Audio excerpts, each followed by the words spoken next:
kõige suurem skämm ever on see, kui sa arvad, et mõistuses elamine toob sulle kõik, mida sa tahad.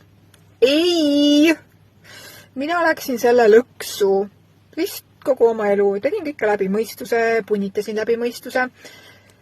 Tegin kõike läbi mõistuse. Kuhu see mind viis? See viis mind vähini. Sorry. Aga peale seda ma ärkasin ja ma sain aru, et ma pean hakkama järgnema iseenda sisetundele, iseenda tunnetusele, iseenda juhatusele, kõhutundele, 7. meelele, enda teejuhtidele, whatever, kuidas sa seda nimetad. Mul ei jäänud muud varianti üle enam. Ja see on parim otsus ever, mida ma tegin. Ma mäletan, see oli august, 1. august, ma ei mäletagi enam aastaarvu, äkki 2020. Ma otsustasin päeva pealt, sest ma tean, milline mu elu on edasi, kui ma järgnen mõistusele, aga ma ei tea, milline mu elu on, kui ma proovin teha teisi. Ja mis siis on minu elus muutunud peale seda ühte ainsat otsust? Absoluutselt kõik on ära muutunud. Esiteks ma tuvastasin ära enda vähihaiguse juurpõhjuse. Sest mida tänapäeva meditsiin teeb, ta lihtsalt plasterdab sümptomid, elimineerib sümptomid, lõikab selle välja, vaigistab, mida iganes, sest see on okei. Selles süsteemis on see okei. Ja enda sisetunnet järgnedes ma sain aru, et siin peab midagi veel olema. Isegi kui keegi mind ei usu, siis mul on ükskõik, ma lihtsalt uurin välja, ma leian selle mooduse, ma ei tea, võtku kaua tahes ja mida iganes. Aga ma pean teada saama, sest mul sisetunne nii kohutavalt suunas ja ma järgnesin sellele ja ma sain teada juurpõhjuse. Siis ma järgnesin sisetundele, kirjutasin oma raamatu, mul tuli konkreetne juhatus, et Maris, sa pead sellise raamatu kirjutama ja tuli ka pealkiri. Ma ei mõtlen seda ise välja, see tuli juhatusena, on ju. Ja sealt edasi juhatas mul sisetunne uurima veel sümptomite juurpõhjuseid. Ei, ma ei tulnud selle peale, et äkki hakkaks uurima ja siis saaks, ma ei tea, mingi kuulsaks või ei. Ma lihtsalt järgnesin oma sellele tõmbele. Mitte midagi muud. Ma järgnesin juhatusele. Maris, hakka veel uurima. Siis ma uurisin nagu väga palju lihtsalt inimesi. Hakkasin otsima, et kuulge, kellel on olnud mingisugust haigust, et ma uurin, vaatan teie juurpõhjusesse, et lihtsalt nagu arendada ennast. Ja siis ma hakkasin tegema mustreid, seoseid, koode inimestes. Ja inimesed ütlesid mulle erasessiooni järele, et oh my god, ma ei oleks seda näinud, ma ei oleks seda ise ära tuvastanud, päris ägedat infot.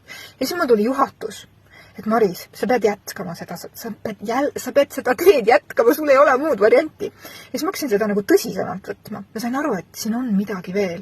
See sütitab mu hinge nagu põlema ja see on minu jaoks nii põnev ja see on minu jaoks nii oluline ja ma tundsin, kuidas. Ja siis mul tuli ära tundmine, et see on minu oskus siin kehastuses. Et see ei ole nüüd tekkinud alles nüüd, vaid mul on olnud see oskus kogu aeg taustal, sest ma mäletan, kui ma olin teismeline, ma alati tahtsin teada, miks tema nii käitub.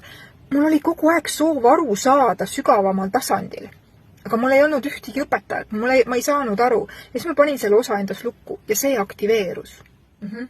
Ja mis ma veel olen ära muutnud sisetundele järgneses, ma hakkasingi ise enda sümptomite juurpõhjuseid uurima. Tervendasin ära enda depressiooni, mis mul oli mitu ringi.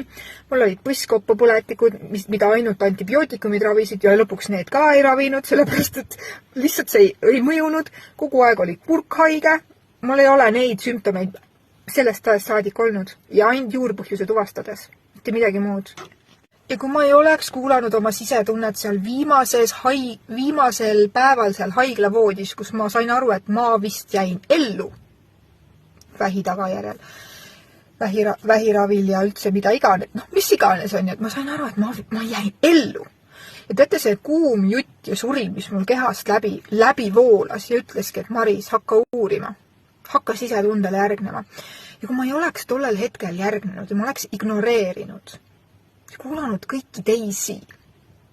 Ma ei oleks täna siin ja ma ei saaks täna tuvastada ja juba selgelt näha läbi sinu hingemustreid, hingekoode. Ma ei tea, rääkida sinu mingite lähedastega, kes on, ma ei tea, surnud. Luua seda hingesidet uuesti. Ja mitte lihtsalt hingesidet, vaid päriselt seda hingetasandil, seda koodi ühendada. Ma ei saaks. Ja mul polnud kunagi õrna aimu, et ma midagi taolist saaksin teha. Esiteks, mis ma tahan sulle öelda? Sa võid kõiki variante katsetada ja võtta ka arvesse, mis siin nagu see elu pakub, on ju.